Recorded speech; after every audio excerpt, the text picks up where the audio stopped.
Você estava olhando para o seu lote e viu um frango que parecia ter nascido de outra raça, mais largo, mais pesado, com o peito cheio, as pernas firmes e um brilho diferente nas penas, enquanto os outros ao redor pareciam estar parados no tempo. E você pensou que era genética, que tinha sido sorte, que era um acidente de natureza, mas não era nada disso. Era uma combinação de fatores que você provavelmente está ignorando agora mesmo no seu galinheiro e que está te custando dinheiro todo o ciclo sem que você perceba. Porque o frango que engorda o dobro não nasce diferente. Ele é tratado de forma diferente desde o primeiro dia de vida, em detalhes que parecem pequenos, mas que somados fazem uma diferença absurda no peso final da sua bandeja. E se você continuar criando do jeito que está criando agora, vai continuar vendo o mesmo resultado de sempre: conversão alimentar medíocre, peso abaixo do esperado no abate, margem pequena e frustração grande. Vou te mostrar o que esse frango recebeu que os outros não receberam. E tem um detalhe específico que a maioria dos avicultores nem considera, que aparece lá no meio do processo e que muda tudo. Fica aqui porque esse detalhe vai te fazer repensar o seu manejo inteiro. O primeiro erro começa antes de você sequer colocar o pintinho dentro do galpão. Você já fez isso, chegou o pinto de um dia, você jogou água no bebedouro, encheu o comedouro, ligou a campânula ou o aquecedor a gás e achou que estava tudo pronto. Mas imagina a cena, são 2 da manhã, você entra no galpão para uma ronda e encontra os pintos amontoados embaixo da campânula, formando uma bola viva de centenas de bichinhos, os de fora empurrando para dentro, os de dentro sufocando, e no chão, nas bordas desse amontoado, já tem 3, 4 pintinhos deitados de lado com as perninhas rígidas. Isso não é frio demais, isso é estresse térmico combinado com umidade inadequada e densidade de alojamento mal calculada.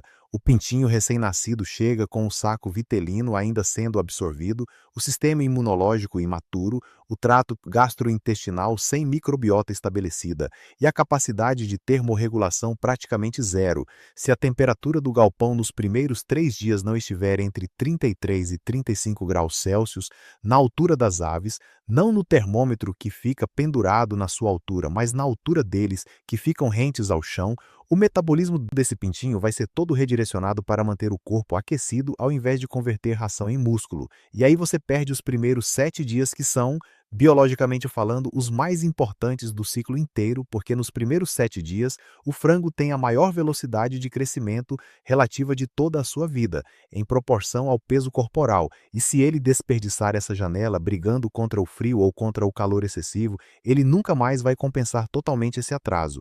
O frango que você viu mais gordo, mais pesado, mais desenvolvido no seu lote, quase certamente passou os primeiros dias em condições de conforto térmico perfeito. Mas antes de você correr lá e ajustar o aquecedor, preciso te falar de um erro que quase todo mundo comete depois que resolve o problema do calor e que transforma o galpão quente num problema ainda maior. A solução para o conforto térmico na fase inicial vai além de ligar o aquecedor e pronto, você precisa monitorar o comportamento dos pintos porque eles são o termômetro mais preciso que existe. Se você entrar no galpão e ver os pintos bem distribuídos pelo espaço, ativos, bicando o comedouro, se movimentando com leveza, vocalizando com uma musiquinha suave e contínua, está na temperatura certa. Se você ver os pintos afastados da campânula, com as asas abertas, ofegantes, bebendo muita água e arrastando as asas no chão, está quente demais. Se você ver aquela bola que eu descrevi antes, amontoados, com plumas eriçadas e o som mudando para um pio agudo e desesperado, está frio. Agora sobre a umidade que quase todo criador ignora. A cama do galpão precisa estar entre 20% e 30% de umidade nos primeiros dias, porque abaixo disso o pó levantado pela cama resseca as mucosas respiratórias dos pintinhos e abre porta para doenças como bronquite infecciosa e doença de Newcastle, e acima disso a proliferação de amônia começa a queimar os pés dos animais, causando as famosas dermatites de coxim plantar que depois aparecem na inspeção do frigorífico e te geram desconto no quilo. O manejo correto é ventilar progressivamente, começando com o galpão quase fechado nos primeiros dias e aumentando gradualmente a ventilação a partir do 7º dia, conforme os pintos ganham capacidade de termorregulação. E a alimentação nessa fase inicial precisa ser de ração pré-inicial de alta densidade nutricional, com no mínimo 22% de proteína bruta e energia metabolizável acima de 3.000 quilocalorias por quilo, porque o trato gastrointestinal do pintinho nos primeiros dias tem vilosidades intestinais ainda em desenvolvimento, o que significa que ele absorve menos de cada grama de ração que você dá. Então você precisa compensar com mais qualidade e não apenas com mais quantidade, água limpa e fresca, trocada no mínimo 2 vezes ao dia nas primeiras 2 semanas, faz uma diferença brutal na conversão alimentar, porque a água é o nutriente mais barato e o mais negligenciado da avicultura. Agora você já tem uma base sólida para os primeiros dias. Mas aqui que a história fica séria. Mas não para aí, porque aqui é onde a maioria dos criadores fracassa rotundamente. Você resolve o conforto térmico, ajusta a ração, troca a água com frequência, chega na terceira semana achando que o trabalho mais difícil ficou para trás. E é exatamente nesse momento que um inimigo silencioso começa a agir dentro do seu galpão. Você entra no galpão numa manhã qualquer e nota que alguns frangos estão com o pescoço esticado para cima, respirando com a boca aberta, fazendo um barulhinho seco e repetitivo, quase como se estivessem engasgados, os olhos levemente fechados, e o crescimento que parecia uniforme começa a mostrar disparidades, uns frangos com 1,5 kg, outros com 900 gramas no mesmo lote, com a mesma idade. Isso é o começo de uma infecção respiratória, provavelmente associada a Mycoplasma galisepticum, combinado com Escherichia coli secundária, que se instala quando a ventilação do galpão não acompanha o aumento da biomassa do lote. E aqui está o ponto que a maioria ignora completamente: um frango de 100 gramas e um frango de 2 quilos produzem quantidades radicalmente diferentes de calor corporal, gás carbônico, vapor d'água e amônia por hora. Mas muitos avicultores regulam a ventilação com base no número de aves e não no peso vivo total do lote, que é o indicador correto. Na terceira semana, um lote de 10.000 frangos, com peso médio de 1,2 kg, está produzindo mais de 4 vezes a carga metabólica que produzia na primeira semana. Mas o ventilador está na mesma posição, as cortinas estão na mesma abertura, e o galpão foi transformado em uma câmara de gases tóxicos que você não consegue sentir, mas que os pulmões das aves estão sofrendo a cada ciclo respiratório. O pulmão de uma ave é completamente diferente do seu pulmão. Ele não tem alvéolos que expandem e contraem, ele tem uma estrutura rígida com sacos aéreos que circulam o ar em fluxo contínuo unidirecional, o que significa que qualquer irritante no ar, amônia, pó, agentes patogênicos, vai percorrer todo o sistema respiratório sem filtro eficiente, e quando o epitélio dos sacos aéreos inflama, o transporte de oxigênio para os músculos cai, o metabolismo desacelera e o ganho de peso despenca. E o pior de tudo é que quando você começa a perceber os sintomas clínicos, a infecção já está estabelecida há pelo menos 72 horas. E o custo de tratar com antibióticos, o tempo de carência que empurra o abate para a frente, a mortalidade que você vai ter, tudo isso come a margem que você pensava que tinha garantida. E agora você está pensando que já entendeu que é só ventilar melhor, mas tem uma última camada nessa história que une tudo o que eu te contei, e é a razão real pela qual aquele frango específico chegou ao peso final absurdamente maior.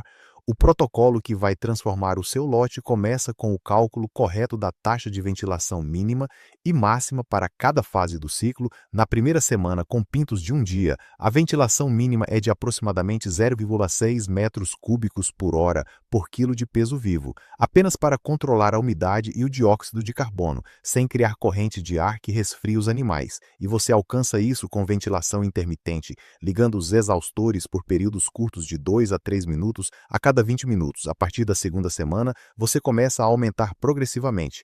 E na terceira semana em diante, a ventilação de conforto deve estar entre 5 e 7 metros cúbicos por hora por quilo de peso vivo, ajustada pela temperatura interna do galpão medida em múltiplos pontos, nunca apenas em um único termômetro, mas de peça central. O elemento que diferenciou aquele frango especial foi o manejo do índice de amônia dentro do galpão. Amônia acima de 10 partes por milhão já compromete a integridade do epitélio respiratório das aves. Acima de 25 ppm, o consumo de ração começa a cair porque o sistema olfatório e o comportamento alimentar são afetados. E acima de 50 ppm você tem lesões visíveis no trato respiratório superior que serão encontradas na inspeção post-mortem. O controle prático começa com a cama, que precisa ter umidade controlada entre 25% e 35% durante todo o ciclo, e com a adição de acidificantes de cama, como o sulfato de alumínio, aplicado na renovação entre lotes, que baixa o pH da cama e impede a conversão enzimática da ureia em amônia dentro do lote ativo. O manejo de bebedouros é crítico porque 80% da umidade excessiva da cama vem de vazamento de bebedouro.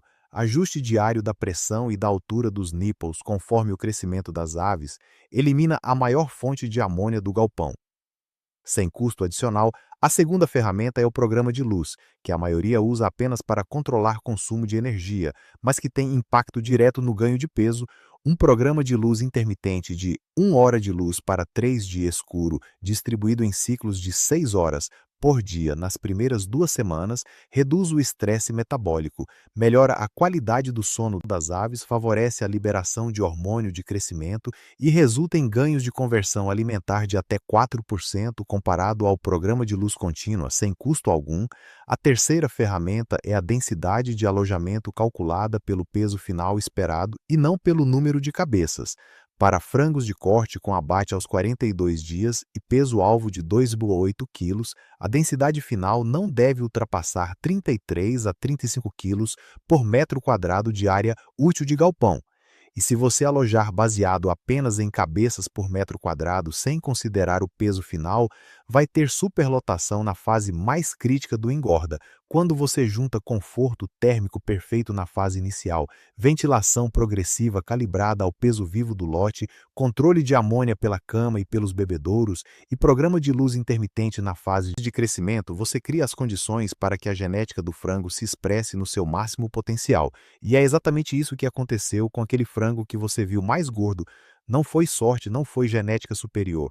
Foi um conjunto de condições que permitiu que esse animal comesse mais, dormisse melhor, respirasse ar limpo e convertesse cada grama de ração em músculo, ao invés de desperdiçar energia brigando contra o ambiente. Se você aplicar hoje o que aprendeu aqui, ajustar sua ventilação pelo peso vivo do lote, monitorar a amônia da cama, corrigir os bebedouros e testar o programa de luz intermitente, você vai ver diferença já no próximo ciclo, na conversão alimentar, no peso médio ao abate e na uniformidade do lote. E uniformidade de lote é dinheiro na prática, porque frigoríficos pagam melhor por lotes homogêneos e você gasta menos com manejo individual quando as aves estão todas no mesmo estágio. Se você quer continuar aprendendo a criar frangos que realmente pagam a conta e ainda sobra margem no final do ciclo, se inscreve no canal agora, porque no próximo vídeo eu vou te mostrar o protocolo de biosseguridade entre lotes que elimina a recontaminação do galpão e garante que o seu próximo ciclo comece limpo do zero, sem herdar o patógeno do ciclo anterior. É um conteúdo prático, direto, sem enrolação, feito para quem está na lida todo dia com as aves e quer resultado real. Se inscreve, ativa o sininho e compartilha esse vídeo com outro avicultor que você conhece, porque conhecimento compartilhado entre colegas de campo é o que faz a avicultura brasileira ser de verdade. Até o próximo vídeo.